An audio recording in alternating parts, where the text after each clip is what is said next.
Hello, Bright Bunnies family. Welcome again to our show, Tips and Talents with Tashia. I hope you all are doing well. Today we have Dina Farmer with us. Dina is an autism travel specialist and a mother of an autistic child. Let's get to know her, how she came with the idea of a travel advisor and how it has been so far. Let's get to know her and let's welcome her. Hello, Dina. How are you? Hello, I'm doing well. Thank you so much for having me. I'm really excited to be on the program today. It's a pleasure. It's a pleasure. Satina, can you please introduce yourself? Tell us. Yes, so I'm Dina Farmer. Oh, sorry. I'm Dina Farmer, and I think before you contacted me, my youngest son hadn't been diagnosed as well, but now I'm a mom of two autistic little boys. And we are a military family, which is what sparks the love of travel for my family in general, because we go wherever the military tells us to go. But as we were moving around and exploring the world through our moves, I noticed that my oldest son was seeming to have struggles with traveling.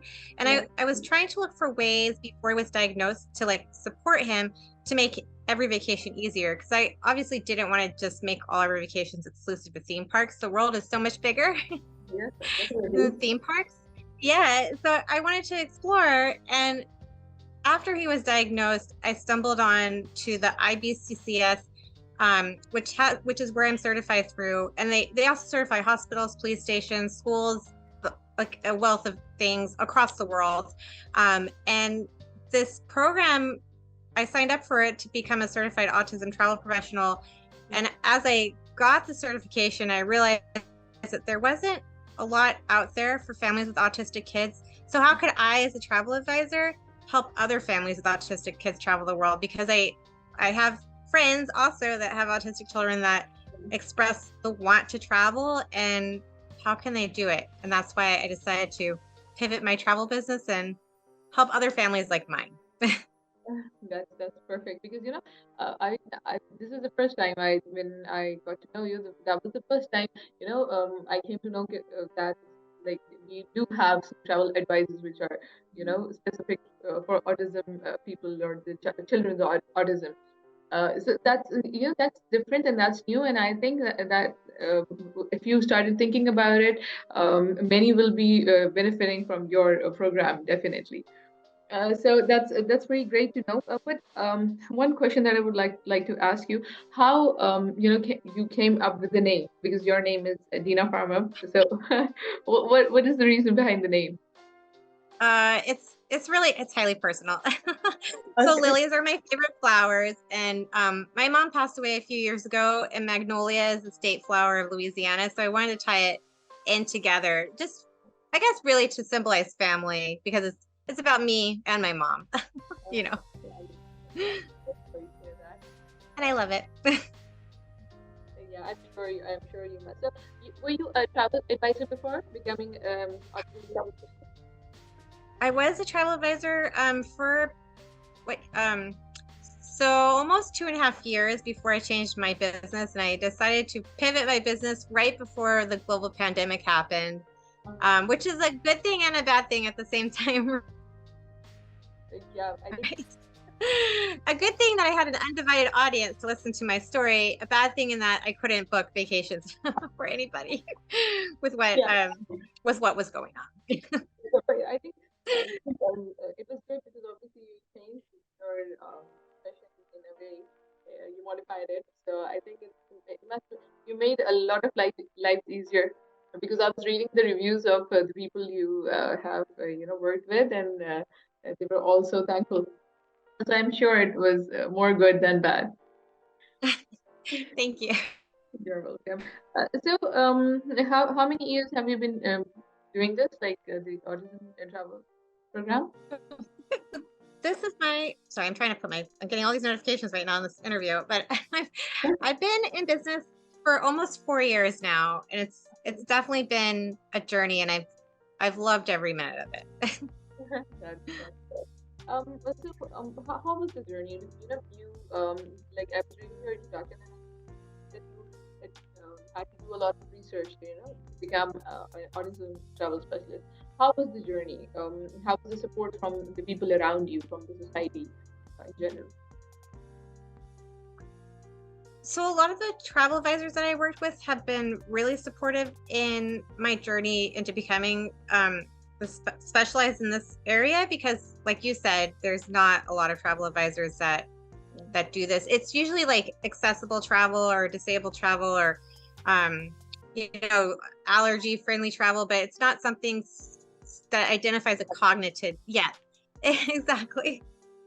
So a lot of them have been really helpful, and a lot of them, thankfully, and I appreciate it, have turned to me with questions when they have clients that also have autistic children that are traveling and they don't know what to do, or like how can they reach out to a tourism supplier to say, hey, like we really need, you know, X, Y, and Z support, or is there a quiet area, or can we like get a room that's on a lower floor that's not near an elevator in a quieter section of the hotel. So it's been really great in that other travel advisors have been really supportive, but at the same time, like seeing, since I pivoted, how the tourism industry, not because of me, but you know, more people traveling with autism, how they are also shifting to see that there is a need to help these travelers out. Yeah, definitely. So you can say that the whole society in general was very supportive in your research and becoming a specialist, right? So, yeah, I would say and every autistic child or every adult even, uh, every person is different, when it comes to autism. So how do you, how do you learn about them first and then suggest something, or well, how long is the journey when you are booking a consultation? How long do you take to do everything? so I like to like do the consultation first, because that's where I do learn about the person. So, you know, what accommodations they need, what are things that they definitely won't tolerate. Like obviously if they don't like to be around crowds, they don't like bright places, you know, don't like hot, things like that, then I obviously wouldn't recommend a theme park to them. But I take that call and I just want to identify like what do they need 100% within the scope of our conversation, so that way when we're talking about booking their vacation, I can book them somewhere that they want to actually go and they'll have a good time, and it'll minimize challenging behaviors, as opposed to saying, well, you know, Walt Disney World's perfect, everybody, you know, they're supportive and it'll be a fine vacation, which for some it will be, but for others, you know, it definitely won't be. Yeah. So I love starting out about like 6 months prior to them actually going. That way we have time to ask questions, to really Yeah, fill them out. Yeah, exactly. yeah. Yes. Yeah. So that, you know, it's not just like a cookie cutter, I have these packages and you Yeah. go and then you never talk to me again. But I think the beauty in it is like I start to form a relationship with them, you know, a professional working relationship. But like, go ahead. Sorry. Like you try to make a connection with the person first, and then you suggest everything. Yeah, exactly. And then I hope that they would feel comfortable asking me questions along the way, so that while you know, we're planning, they are always free to ask for questions or ask for additional accommodations. And then even when they're at location, although I can't physically be there, to be able to call me if something goes wrong, or if they have a question while they're on vacation, or if they just need an accommodation, they don't know how to ask the hotel how to give it to them, you know. So But while I'm listening to you, and it feels so fulfilling, and I feel so happy that even after you have booked everything for them, you're still available. Because with travel advisors, that's not possible. Once they have done everything, they're like, okay, you're on your own now. But it's so good to know that you help them on their vacation as well. yes, the help doesn't stop until they come back. It's so good to know. That's amazing. Um, so I also want to ask you, like, in this journey of 4 years, um, what was the hardest point? Like, was there something that was very difficult for you, or some challenges that you faced along the way? Well, obviously the pandemic. Yeah, okay, we faced. I think Yeah. most of us did. But I think once I pivoted, it was really building that that trust in within the autism community of like there's this person that's saying that she's also a mother of autistic children, but how do I know that I can trust her to actually book a vacation for my kids that will minimize challenging behaviors or be accommodating? And that's really hard to say without showing you, right? So it's like really getting them to trust me by booking with me so that I can prove to you that I'm saying what I could do, right? So it's easy to just book a vacation to, Bali or something and like hands off in the end. But to just really say that I'm in your corner, I feel like that took a lot of the pandemic, even to now, to really trying to build trust with other parents, You create an impression, to the whole autistic family. Um, Exactly. so Yeah. you have to have a lot of clients for that. I think it just goes with time that you have more trust, more impressions, and then it goes like that. So, and Exactly. what will like I think I always ask people that what was the most fulfilling or the most some incident or some story that you remember that you were very happy. Okay, I am helping this person, or I am making a difference. Do you remember a particular incident? There's so many now. um, Oh my gosh. I think the biggest one for me has been that I've had a client that they've never taken their child on vacation before ever. And there was a lot of high anxiety about taking them and what would happen if they went. And after they came home, I got the nicest email from them that was just like everything went perfectly. And I was like, thank goodness, because I can't predict that things will go smoothly. Yeah, Yeah. yeah, I think But you will. all I can do is try my best. Yeah. Exactly. Exactly. And it was amazing to see that email that they had such a great time and that their child talked about the vacation for months later and how like that really made that vacation made it a really high memorable situation for the family so that they would continue to go on vacations in the future. And I'm not saying they're not traveler influencers, they're not going to go every week, but maybe another vacation in a year or 6 months. And that was, I felt really great about that because I felt like I had a direct impact on that child Yeah, wanting to go on yeah. vacation. Yeah.